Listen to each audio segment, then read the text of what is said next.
Welcome बच्चों। Start करते हैं आज हमारा नेक्स्ट टॉपिक जो है आपका माइटोकॉन्ड्रिया। कोशिश करेंगे आज हम इस लेसन को ख़त्म करें, ठीक है, और धीरे धीरे इस लेसन को समझते हुए आगे बढ़ेंगे। चलिए स्टार्ट करते हैं without any more introduction. Mitochondria. Now mitochondria you all know is the power house of the cell, ठीक है। इसको सिंगुलर वर्ड में अगर हम बोलें तो माइटोकॉन्ड्रियन बोलेंगे और प्लूरल है तो माइटोकॉन्ड्रिया। अब एक सेल में एक से ज़्यादा माइटोकॉन्ड्रिया प्रेजेंट हो सकते हैं depending upon the activity of the cell. अगर सेल ज़्यादा एनर्जी वाला है तो उसमें ज़्यादा माइटोकॉन्ड्रिया होंगे, ठीक है। जिसमें ज़्यादा एनर्जी बन रही है उन सेल्स में ज़्यादा माइटोकॉन्ड्रिया होंगे। अब इसकी विजिबिलिटी की अगर बात करें तो माइटोकॉन्ड्रिया विजिबल होते हैं कंपाउंड माइक्रोस्कोप में, you can see them, but उनको भी स्टेन करना पड़ता है एंड स्टेनिंग के बाद ही आप माइटोकॉन्ड्रिया देख सकते हैं। यहाँ पर स्टेनिंग वर्ड मैंने इसलिए मेंशन किया है क्योंकि क्लोरोप्लास्ट को देखने के लिए आपको ज़्यादा स्टेन करने की ज़रूरत नहीं पड़ती। Chloroplast are visible without staining in, वो खुद से ग्रीन कलर के नज़र आते हैं, ठीक है। किस शेप के आपको माइटोकॉन्ड्रिया मिलेंगे सेल के अंदर?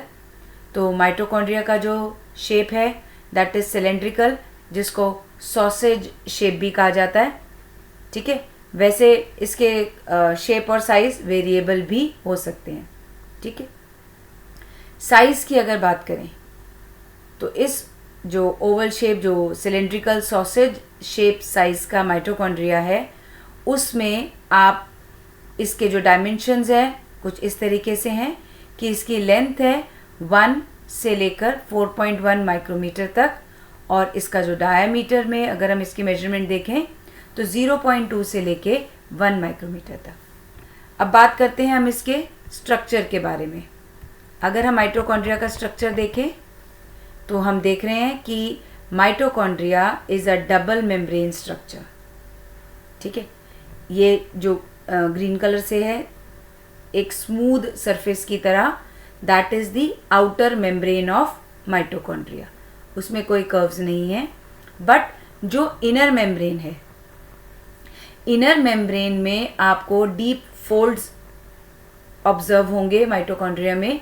ये डीप फोल्ड्स क्यों रहते हैं? These deep folds are formed to increase the surface area. मतलब इनर मेम्ब्रेन का सरफेस एरिया को बढ़ाने के लिए इनके डीप फोल्ड्स रहते हैं। अब ये दो मेम्ब्रेन की वजह से ये दो तरह के कंपार्टमेंट में बढ़ जाता है। जो आउटर लेयर, आउटर मेम्ब्रेन और इनर मेम्ब्रेन के बीच का एरिया है उसको आउटर कंपार्टमेंट बोलते हैं, और जो इनर मेम्ब्रेन से सराउंडेड एरिया है that is the inner chamber, और यहाँ पर मैट्रिक्स रहता है। इसके अलावा माइटोकॉन्ड्रिया में अपना खुद का डीएनए है, सर्कुलर डीएनए, और इसमें अपने राइबोसोम्स भी प्रेजेंट होते हैं, ठीक है। नाउ जो माइटोकॉन्ड्रिया है वो power house of the cell है, वो एनर्जी प्रोड्यूस करता है, ठीक है। तो थोड़ा सा हम यहाँ पर एक आइडिया देखेंगे कि कैसे माइटोकॉन्ड्रिया में एनर्जी प्रोड्यूस होती है। इसका डिटेल्ड पार्ट जो हम स्टडी करेंगे वो रेस्पिरेशन लेसन में स्टडी करेंगे कि माइटोकॉन्ड्रिया में जो सारे साइकिल्स चल रहे हैं किस तरह से वो काम करता है और किस तरीके से वो एनर्जी बनाता है। बट यहाँ पर आपको थोड़ा सा आइडिया रखना ज़रूरी है so that you get a clear picture of what is mitochondria. Mitochondria में जो हमारी बॉडी में जो ग्लूकोज है उसको माइटोकॉन्ड्रिया ब्रेक करके हमारे लिए एटीपी प्रोड्यूस करता है। मतलब it produces ATP for the cell। कैसे ये प्रोसेस होता है माइटोकॉन्ड्रिया में? ये थोड़ा सा यहाँ पर हम इसको समझने की कोशिश करते हैं। ये माइटोकॉन्ड्रिया है और ये बाहर इसके साइटोप्लाज्म। ऑब्वियसली ये सब एक सेल के अंदर एनक्लोज्ड होगा। आप चाहें तो इसके एक लाइन ड्रॉ कर सकते हैं कि ये सारा का सारा जो प्रोसेस है एक सेल के अंदर होगा। सेल के अंदर माइटोकॉन्ड्रिया है which is surrounded by cytoplasm. जो माइटोकॉन्ड्रिया में प्रोसेस है वो डायरेक्ट ग्लूकोज से स्टार्ट नहीं होता, ग्लूकोज सबसे पहले एंटर करता है साइटोप्लाज्म में और ये ग्लूकोज ब्रेक होता है इनटू पायरुवेट या पायरुविक एसिड। ठीक है, the process of breaking glucose into pyruvate is known as glycolysis. This process is known as glycolysis. Glycolysis में क्या होता है, ग्लूकोज जो एक 6 कार्बन का कंपाउंड है, glucose is a compound of 6 carbon. ये 6 कार्बन का कंपाउंड साइटोप्लाज्म में ही ब्रेक डाउन हो जाता है और यहाँ पर पायरुवेट बनता है जो 3 कार्बन का कंपाउंड है। यहाँ पर अब क्या, इसको थोड़ा सा और क्लियरली समझेंगे कि एक ग्लूकोज टूटता है तो आपके 2 पायरुवेट बनते हैं। 6 का टूटा और 3 के 2 पायरुवेट आपके यहाँ पर बन गए। दिस पायरुवेट साइटोप्लाज्म से मूव करके माइटोकॉन्ड्रिया के अंदर जाता है। अब ये पायरुवेट का जो कार्बन है, ये यहीं से आपकी कार्बन डाइऑक्साइड बनेगी और एनर्जी प्रोड्यूस होगी। अब ये जो पायरुवेट है ये मैट्रिक्स के अंदर जा कर के कुछ रिएक्शंस करवाता है। ठीक है, ये रिएक्शंस, पहला जो रिएक्शन होता है वो लिंक रिएक्शन है। The first reaction which pyruvate encounters is link reaction. इस लिंक रिएक्शन के बाद जो कंपाउंड बनता है एसिटाइल को ए, यहाँ लिखा नहीं है, वो आगे आप लेसन जब डिटेल पढ़ेंगे तो उसमें आपको समझ आ जाएगा। वो एसिटाइल को ए एंटर करता है क्रेब्स साइकिल में। ठीक है, ये क्रेब्स साइकिल मैट्रिक्स के अंदर रन होती है। ठीक है, मैट्रिक्स के अंदर जब क्रेब्स साइकिल रन होती है तो वहाँ से हमारे कुछ कंपाउंड्स बनकर आते हैं जिनमें की एनर्जी स्टोर होती है, वो मूव करते हैं towards this membrane, inner membrane. Inner membrane पर एक हमारी पूरी इलेक्ट्रॉन ट्रांसपोर्ट चेन लगी रहती है। इस इलेक्ट्रॉन ट्रांसपोर्ट चेन की वजह से mitochondria is able to release energy. ठीक है, तो एक कंक्लूजन दोबारा से अगर समझने की कोशिश करें तो ग्लाइकोलिसिस में जो साइटोप्लाज्म में हो रही है उसमें ग्लूकोज का मॉलिक्यूल टूटता है 2 पायरुवेट में। 6 कार्बन का कंपाउंड है जो 3 कार्बन का कंपाउंड में टूटता है, लेकिन पायरुवेट के 2 मॉलिक्यूल्स बनते हैं। ये पायरुवेट एंटर करता है मैट्रिक्स के अंदर। मैट्रिक्स के अंदर इस पायरुवेट में सबसे पहले ये पायरुवेट एक लिंक रिएक्शन में जाता है, वहाँ से इसका कुछ केमिकल चेंजेस होते हैं। वहाँ से होने के बाद ये क्रेब्स साइकिल में एंटर करता है। क्रेब्स साइकिल से कुछ हमारे कंपाउंड्स बनते हैं, उनमें उनकी जो एनर्जी है वो ईटीएस को पास होती है, जो इनर मेम्ब्रेन में ईटीएस लगी हुई है। इस ईटीएस से एटीपी जनरेट होती है और यहाँ से आपका ऑक्सीजन की जो रिक्वायरमेंट है, ग्लूकोज को ब्रेक करने के लिए जो ऑक्सीजन चाहिए, वो यहीं पर आपका इस स्टेज पर इसकी रिक्वायरमेंट होती है।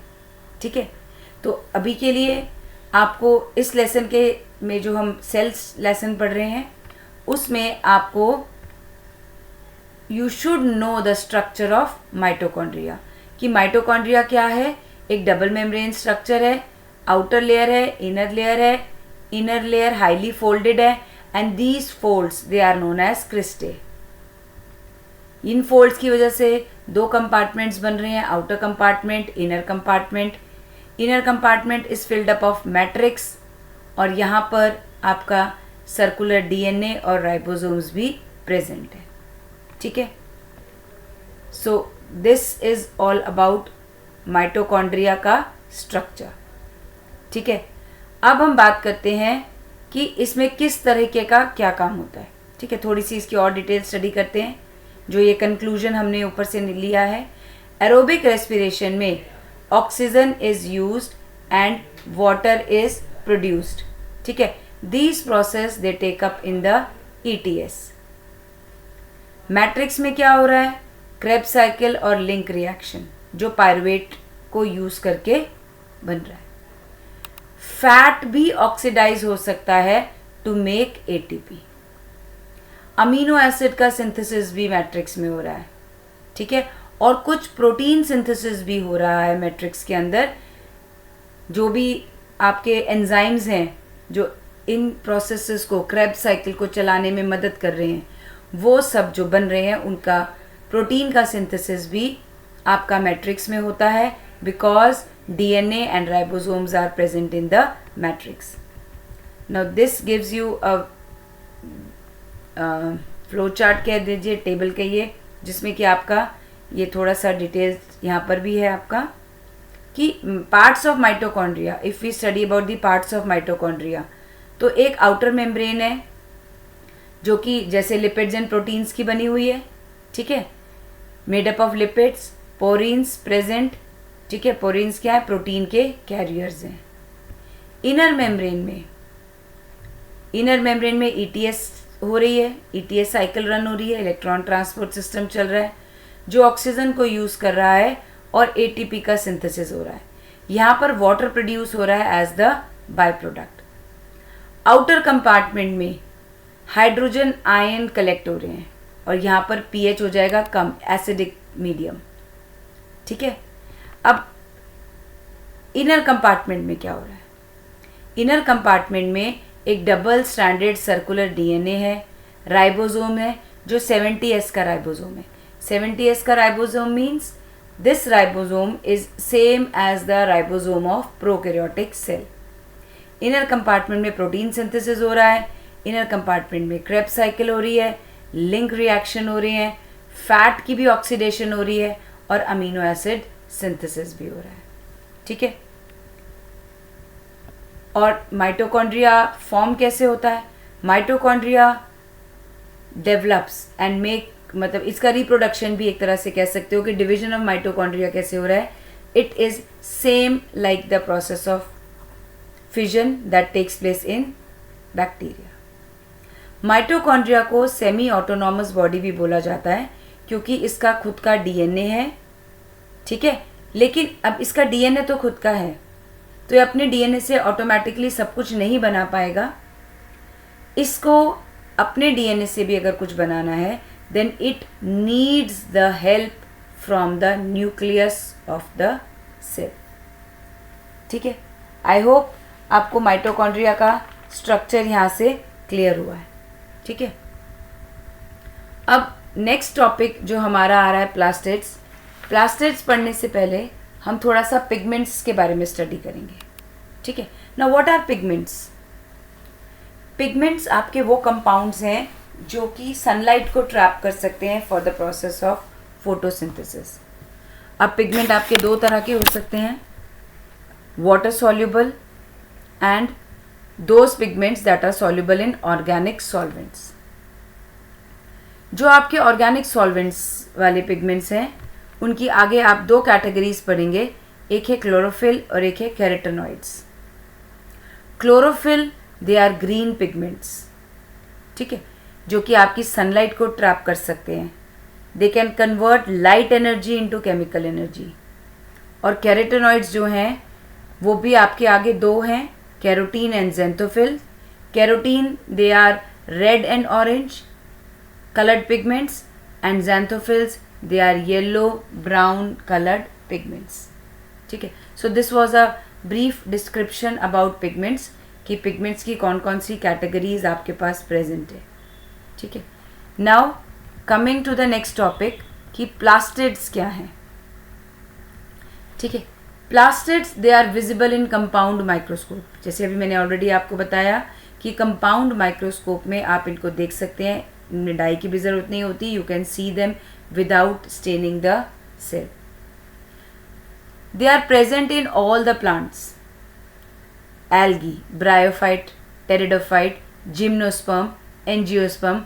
All these 5 categories of plants में आपको प्लास्टिड्स मिलेगा, ठीक है. और सभी में root, stem, leaves, in it is present in every part of the plant. Size अगर देखें इसका तो the length of plastid varies from 5 to 10 micrometre और जो डायमीटर है that is from 1 to 4 micrometre. इसकी शेप कैसी है, ठीक है. इसकी शेप लेंस शेप है, डिस्क है, flat, ribbon shaped.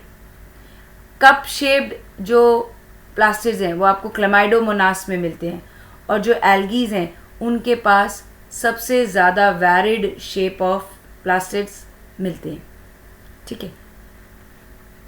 Now discussing about the types of plastids based on the basis of pigments, कि किस में कौन से पिगमेंट्स हैं, इसके बेसिस पर हम 3 तरह के प्लास्टिड्स के बारे में पढ़ेंगे: leucoplast, chromoplast and chloroplast. Leucoplast, they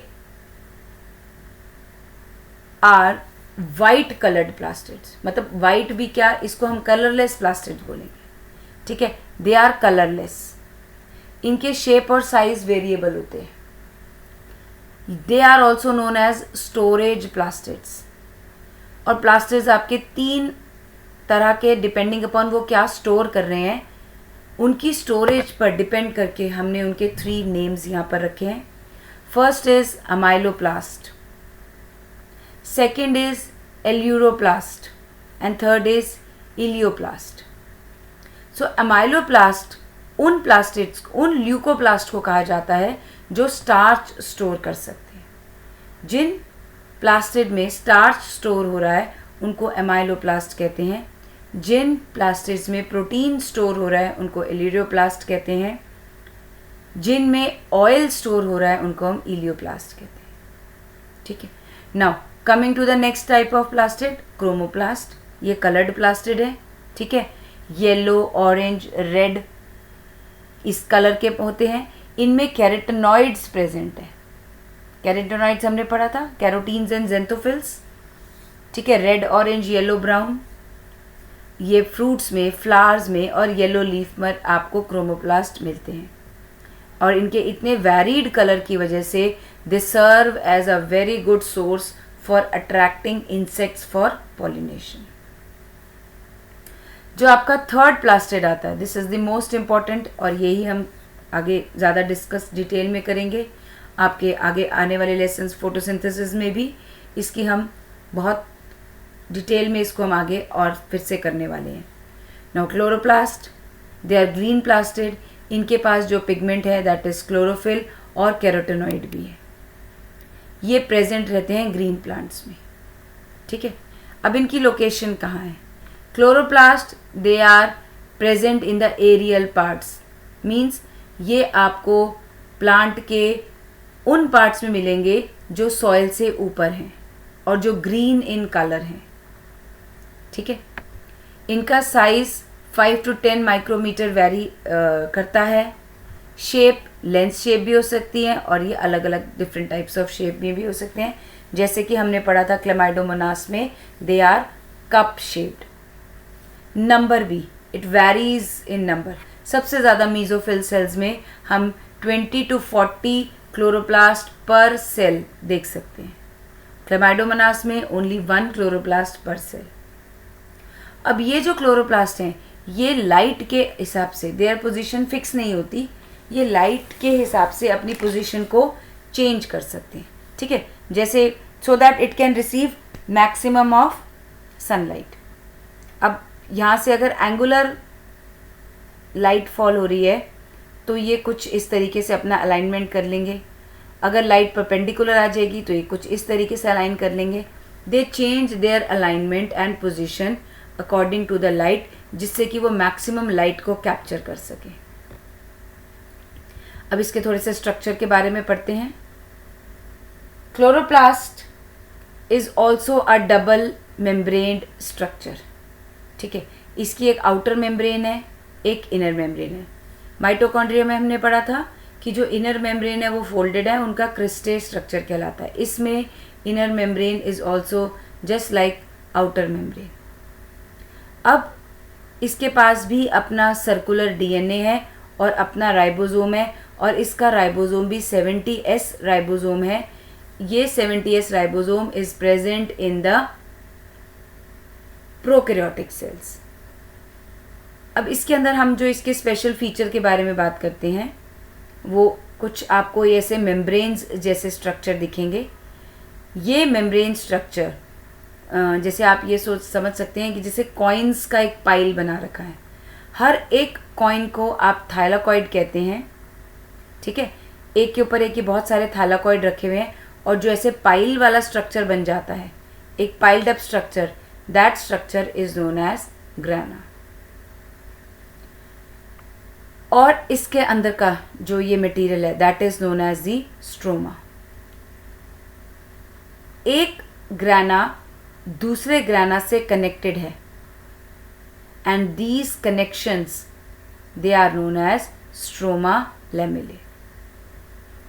chloroplast के अंदर क्या होता है? Chloroplast is the food factory of the plant. ठीक है, इसमें कार्बन डाइऑक्साइड अंदर आएगी, वाटर अंदर आएगा and it will make the food and oxygen as the by product will move out of the cell. ठीक है, नाउ अब हम इसके रोल के बारे में बात करते हैं कि क्लोरोप्लास्ट का क्या रोल है।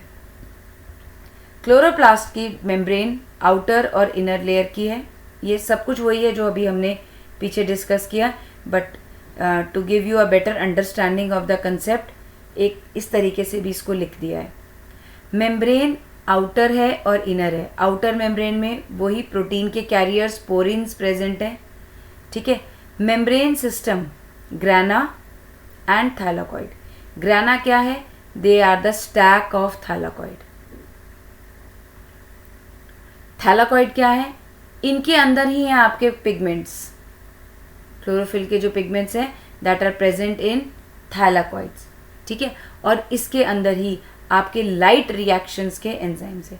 Means thylakoid are the place for light reaction and stroma is the place for dark reaction. अब ये लाइट और डार्क रिएक्शन क्या है ये हम अपकमिंग लेसन्स में इसको स्टडी करेंगे। ठीक है, अब थैलाकॉइड दो हैं, एक है ग्रैनल थैलाकॉइड। ठीक है, एक बार अगर आप हाथ से डायग्राम ड्रॉ करेंगे तो आपको ज़्यादा क्लियर होगा, और साथ साथ अगर आप लेक्चर देखें डायग्राम्स को साथ में खोल के तो इट विल बी बेटर। ठीक है, ये जो स्टैक लाइक थैलाकॉइड हैं these are known as granal thylakoid, और जो ज्वाइन कर रहा है that is known as stroma lamellae. यही लिखा है हमने यहाँ पर कि थैलाकॉइड दो तरह के हैं, ग्रैनल एंड स्ट्रोमा लेमिले। ठीक है, स्ट्रोमा क्या है? Let's discuss something about stroma. Stroma is the aqueous region जिसके की बाहर इनर मेम्ब्रेन है। मतलब लिमिट बाय इनर मेम्ब्रेन मतलब कि इसकी जो बाउंड्री है वो इनर मेम्ब्रेन बना रही है। It contains enzymes for dark reaction. ठीक है, और जो एंजाइम इसके पास है that name is rubisco. Stroma में भी जो प्रोडक्ट फॉर्म हो रहा है दैट इज कार्बोहाइड्रेट। डीएनए इसका सर्कुलर और डबल डीएनए है। राइबोसोम 70S है, ये प्रोटीन सिंथेसिस में हेल्प करता है। अभी हमने दो ऑर्गेनेलीज जो पढ़ी, एक बार उनका कंपैरेटिव स्टडी देख लेते हैं कि क्या है comparison between mitochondria and chloroplast. Now these ये दोनों बॉडीज सेमी ऑटोनॉमस है। क्यों सेमी ऑटोनॉमस है? क्योंकि दोनों बॉडीज के पास अपना खुद का डीएनए और राइबोसोम है। दोनों बॉडीज डबल मेम्ब्रेन है। दोनों के पास डबल स्ट्रैंडेड डीएनए सर्कुलर है। दोनों के पास राइबोसोम्स हैं और दोनों राइबोसोम्स भी 70S के राइबोसोम है। ठीक है, अभी आपको थोड़ी सी कंफ्यूजन हो रही होगी 70S राइबोसोम। नेक्स्ट टॉपिक जो हम लेंगे वो राइबोसोम ही लेंगे तो आपको ये ज़्यादा क्लियर हो जाएगा। Mitochondria is mostly present in eukaryotic cell और क्लोरोप्लास्ट ये प्लांट सेल्स और यूग्लिनॉइड में प्रेजेंट होता है। अगर माइटोकॉन्ड्रिया यूज़ कर रहा है ऑक्सीजन तो क्लोरोप्लास्ट यूज़ कर रहा है कार्बन डाइऑक्साइड। माइटोकॉन्ड्रिया प्रोड्यूस कर रहा है CO2 तो क्लोरोप्लास्ट प्रोड्यूस कर रहा है O2। कैसे? इसको कैसे याद रख लेंगे कि माइटोकॉन्ड्रिया एनर्जी दे रहा है, एनर्जी के लिए उसको ऑक्सीजन चाहिए, ऑक्सीजन से ही फूड का ब्रेक डाउन होगा। तो mitochondria use oxygen to break down food and in return carbon dioxide produce कर रहा है। और क्लोरोप्लास्ट क्या कर रहा है? क्लोरोप्लास्ट कार्बन डाइऑक्साइड कैप्चर करके फोटोसिंथेसिस कर रहा है और साथ में उसका जो प्रोडक्ट फॉर्म हो रहा है that is oxygen. Now let's discuss about the next topic that is ribosomes. Ribosomes क्या है? Ribosomes are the granular structure present in cytoplasm. इनकी डिस्कवरी जॉर्ज पैलेट ने करी इन 1953। क्या ये प्रोकैरियोटिक सेल में प्रेजेंट है? Yes, they are present in the cytoplasm of prokaryotic cell. Eukaryotic cell के साइटोप्लाज्म में प्रेजेंट है, ऑर्गेनेलीज के अंदर प्रेजेंट है, माइटोकॉन्ड्रिया में भी प्रेजेंट है, क्लोरोप्लास्ट में भी प्रेजेंट है। अब इन राइबोसोम को हम कुछ एक यूनिट से मेजर करते हैं। इसका मेजरिंग यूनिट है S, Svedbergs unit. Now this Svedbergs unit जो है वो सेडिमेंटेशन कोफिशिएंट है। मतलब अगर हम इसका सेडिमेंटेशन करवाएं तो ये स्वेडबर्ग्स यूनिट उसके यूज़ में आता है। ठीक है, स्वेडबर्ग्स यूनिट एक यूनिट है जिसमें कि आप इनडायरेक्टली राइबोसोम की डेंसिटी और साइज को मेजर कर सकते हैं। मतलब मेजर नहीं कर सकते, एक it's just a relative term. ठीक है, जिससे इसकी डेंसिटी और साइज के बारे में हम जान सकेंगे। यानी कि जिसका जितना बड़ी वैल्यू एस की है उसकी उतनी ज़्यादा डेंसिटी और साइज है।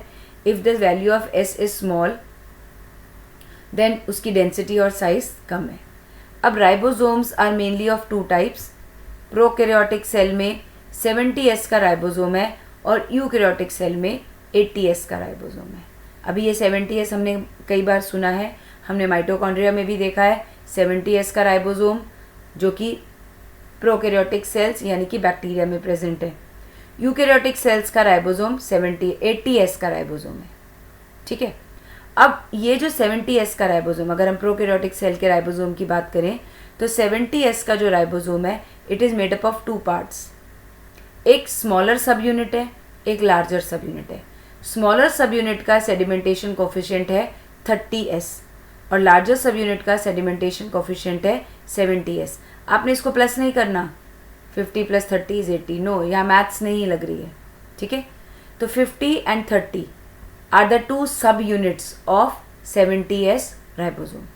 इसी तरीके से अगर हम यूकैरियोटिक सेल्स के बारे में बात करें तो उनके जो दो सब यूनिट्स हैं, स्मॉलर सब यूनिट 40S का है एंड लार्जर सब यूनिट इज 60S। तो ये जो है ये दो यूनिट से बना हुआ राइबोसोम एक स्ट्रक्चर है। ठीक है, एंड इसका जो टोटल कोफिशिएंट आता है यूकैरियोटिक सेल का दैट इज 80S। अब राइबोसोम बने किससे हैं?